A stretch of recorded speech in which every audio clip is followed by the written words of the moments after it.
It's the Happy Families podcast. It's the podcast for the time-poor parent who just wants answers now. Parents who sit down and say, oh, we're not seeing this the same way, let's figure this out together. They have kids that are better adapted. And now here's the stars of our show, my mum and dad. Hello, this is Dr. Justin Coulson, the founder of happyfamilies.com.au and the co-host, I nearly gave myself a promotion, the co-host of Channel 9's Parental Guidance, Season 2, coming soon. It wouldn't be the first time you've tried to promote yourself. Oh, I can't believe that you just said that. The smart aleck over the other side of the table is Mrs. Happy Families, my wife, my number one supporter, the person who encourages me so much to live my best life and make a difference in other people's lives as well. Hey, honey, thanks so much for that. Hey, we've got a listener question that's come through today, and I think that it's a really interesting one because we don't really talk about it very much. We're usually talking about parenting. We're talking about how to help our families to be happy. This one, though, is dealing with maybe the darker side of relationships. In fact, what we've done is summarised it into one single sentence because we've had multiple questions about this over the last little while. The question is, arguing in front of the kids. How do we do it? Should we do it? What happens when it happens? Is it okay? Do we need to stop? And so on. So we've had a number of people who have asked that question. We thought today we would address that. And I've decided to turn the tables, reverse roles a little bit today. I've studied this ad nauseum, but I decided to ask Mrs. Happy Families. I asked Kylie to go and do a little bit of research and see what she could find. So Kylie's actually going to drive the conversation today, and I'm going to do what I always do and butt in. Share some additional knowledge and insights based on the stuff that you found online. I have no idea what you've got on that piece of paper. I don't even know if I'm going to agree with it all, but we'll talk it through and see where we end up. So, Kylie, arguing in front of the kids, what did you discover as you did a little bit of hunting around? Well, the reality is fighting is inevitable. That's the first thing. Like you said earlier in the week, if we're in a relationship, it is inevitable that there's going to be a conflict in likes, dislikes, life experience, and it gets a little bit tricky. But one of the things that came out of my research was just the recognition that when there is parental arguing and high conflict in homes, it's been linked to greater levels of the stress hormone cortisol in babies. Yep.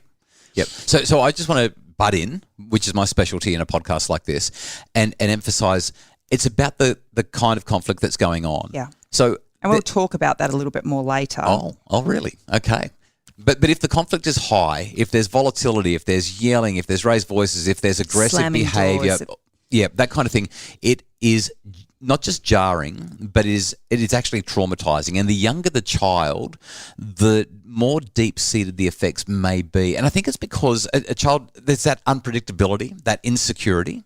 And there's no capacity to create a narrative around it either. It's just all happening completely out of control. And so it's definitely the kind of thing that can lead to or is associated with negative outcomes as kids get older, all that stress hormone buzzing around their brains. So also increased blood pressure, difficulty concentrating, compromised academic performance, disturbed sleep, anxiety, acting out, oppositional behaviour, and health problems such as frequent illness or delayed speech, toilet training and self-soothing abilities. Yeah, so people who are working in a clinical setting, in a therapeutic setting, they'll often have kids presenting or parents presenting their children to them and saying he was totally good with sleeping through the night without bedwetting, and all of a sudden it's happening again, or he's bullying or she's bullying other kids or acting out, and all of this comes from or is associated with those high conflict situations. And then just that the idea that high conflict homes threatens our kids' overall sense of security. Yes. And so the research suggested that children that grew up in high conflict homes were actually more likely to report poorer health behaviours, especially when it came to substance abuse. Yeah, I've always been astounded by this. So one of the most powerful findings that we have is that kids who live in homes where there are a lot of protective factors, that is, they've got really good, secure relationships with their parents and they feel that sense of security, like home is a safe haven for them, and they know that they're supported, they know that they're connected. Children that come from those kinds of homes, they tend to be less inclined to be sensation seeking, to be high risk takers. They tend to find other friends who are stable and are really good at regulating their emotions, and they have high levels of self-control. And I think that to some degree, this is all down to modeling. Like if you are able to regulate your emotions and your behaviors, what that will typically mean is that you're less likely to drink too much or take any drugs. You're more likely to hold down a job, probably have a good level of education. You're going to be reasonably disciplined in your life. And by virtue of the fact that that's who you are, you create a system, a series of habits in your home and run your family along those lines. And so your children grow up and they see you regulating your emotions and behaviors. They see you experiencing disagreement with your spouse or partner, pausing, reflecting, taking the other person's perspective and engaging with them in a conversation about it rather than flying off the handle saying, that's it, I've had enough, I'm out of here, slamming the doors, you never listen, you're this, you're that. They don't see all of that sort of stuff. They see this calm, considered, balanced level engagement with one another over difficult issues. And what they do is they learn those skills. They learn that way of being, which means that when they're at school, they know how to sit calmly and think things through. It means that they know how to engage with their friends in similar ways, and they get to, therefore, they actually self-select into friendship groups where they're dealing with people from similar kind of families, which means that they're less likely to dive into the drugs and the alcohol and make all those rash decisions and play up in class. Now, there's a number of other predictors here. There's a number of other things that could be associated with how things play out. We're talking about things like ADHD and autism. We're talking about influences of other people, the media, who knows what else. But as a general rule, on average, this is why we see kids from high conflict homes experience all of those negative outcomes that you've mentioned, and kids from low conflict homes experience a whole range of much more positive, much more optimal outcomes. Well, since I am running the conversation today... Did I just overshoot the bounds? Have I gone too far? It's your podcast. No, it's our podcast. It's everyone's podcast. It's the Happy Families podcast. It was interesting, though, because when you gave the topic to me and I obviously recognised what we were talking about, in my mind, before I even did any research, I was just thinking about the fact that I actually feel like it's really important that our kids see us kind of go back and forward and try to work things out, because if they don't, I mean, I've had conversation with adult friends whose parents divorced when they were younger and they never knew that there was a conflict in their home. It was so confusing to them because in their mind, everything was fine. And all of a sudden it wasn't. So after the break, we're going to talk about how we are supposed to manage our disagreements with our significant other in ways that don't cause damage. Starting school is an exciting time, but it can also be a little worrying. The Starting School Activity Book is a printable workbook that will help prepare your little one for the first thrilling school days and give you tips on the best ways to talk about all the new things they're going to experience. Perfect for kindy, preschool or big school, and absolutely free. Online at happyfamilies.com.au. It's the Happy Families podcast, the podcast for the time-poor parent who just wants answers now. We're diving into a conversation about dealing with disagreement in our long-term relationships, in our partnered relationships, and what happens when our kids see that. Kylie, I think that this conversation that you've taken us down is a really important one. Kids are going to, that they need to be in some ways exposed to, I might even use the word hardened to, exposed to the stress of disagreement between their parents. Now, we don't want that disagreement to be abusive or aggressive. We don't want it to be unbalanced and unequal. Well, like we don't want to see somebody dominating the other one and somebody loses their voice.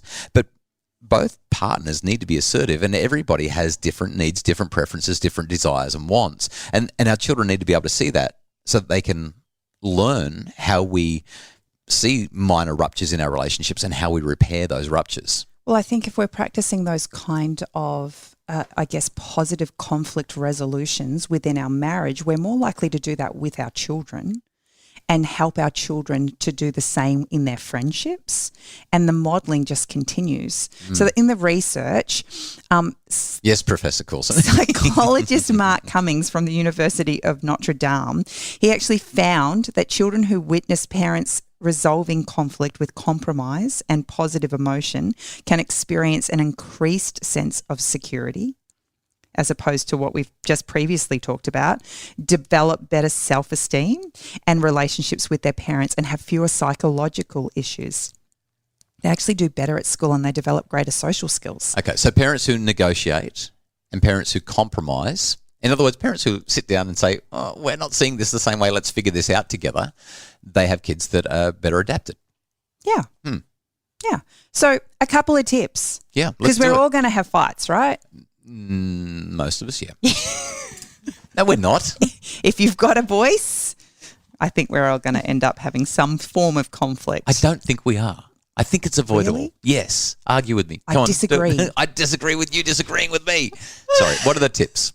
So, two conversations that are really immature. I'm sorry. Really important to not have in front of the kids. Yep. Adult-only conversations. Can I guess the other one? Yep.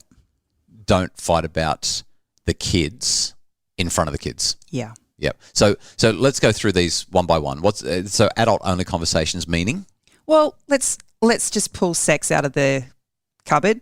Conversations of intimacy or differences in the bedroom would be something that you would definitely not want to be discussing in front of your kids. They don't have an understanding of that relationship in any shape or form, and it's not for kids. It's not a conversation to have in front of kids. Yeah, but there's also the conversations about Aunt Sarah or your mother-in-law or your father-in-law or whoever it is. Like there are some things. Or your best friends. Yeah.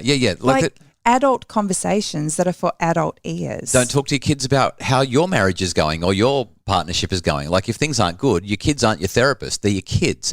So there are some things that kids just aren't supposed to be involved in. I would even argue that there may be some financial conversations that the kids shouldn't be involved in. It's fine to talk to them about household budgeting and that sort of thing, but you don't want to turn them into your therapist, your financial advisor, the person that has to parent you when things are out of control and things aren't going well. Don't talk to them about your alcoholism. Don't talk to them about your big dramas. That's not their job. They're kids.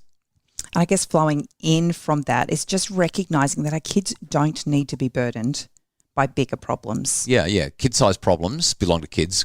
Adult problems belong to adults, not to kids. And so the challenge we have as the big people in the equation is actually putting their needs first when we actually want to be heard. Yeah. When we've got a chip on the shoulder, more times than not, we just want to get it off. We want to get it out. Just don't do it with the kids. And like you said, the second thing not to talk to them about is, or not to talk in front of, on them. If you want to have a whinge about the kids, do it behind closed doors in a way that they're not going to hear about it, even if they're causing you all sorts of challenges. We need to wrap this up. Let's do it by highlighting how we should deal with conflict with one another, how we should deal with disagreements with another. It's really simple. It's got to do with these three words beginning with E. The three E's. We don't just use it for discipline. We use it for our adult-to-adult conversations as well. We explore, we explain, and we empower. Now, that's going to be different with your partner or spouse than it will be with your kids. But, Kylie, if you're having a tough time, my number one responsibility is to say, hey, tell me what's going on. Like, I'm here to explore. I'm here to support you. This matters because you matter. And then if we've got a different perspective, I might, after I've listened to you, hopefully I'm going to say, we're seeing it differently. Can I explain where I'm coming from? And hopefully if I've heard you well, you'll be open to hearing from me. Usually that's not what happens, by the way. Usually you explain where you're coming from and I just say sorry because you're right. And I'm not saying that in a rude way. I mean it. Like I just haven't considered your perspective enough. But sometimes my perspective is sufficiently valid that I do need to explain it to you. And so you're usually good enough to say, sure, what's the deal from your perspective? And then rather than empowering you, which is what you do with a child once you've been working through a discipline process, what we'll usually do is we'll say, well, how are we going to figure this out? Where do we go from here? What's the way forward? In other words, it's a conversation where we say, now it's time for the negotiation, the compromise, now that we see one another's points of view really clearly. And that's kind of it. It's not rocket surgery. So the take-home message is fighting is inevitable, but there's some great ways that we can have conversations that are going to actually end up being positive role models for our children as they navigate relationships. The Happy Families podcast is produced by Justin Rulon from Bridge Media. Craig Bruce is our executive producer. We're so grateful for the great work that both Craig and Justin do so that you can have this podcast in your feed every day. We sure hope it's helpful. If you are enjoying the podcast, if it gives you great food for thought, if it makes your family happier, can you help us out? can you jump into Apple Podcasts, leave us a 5-star rating and review? When you do that, other people find out about the podcast, their families get happier, and the happy cycle continues. Thanks so much for listening. We'll be back tomorrow with another Happy Families podcast.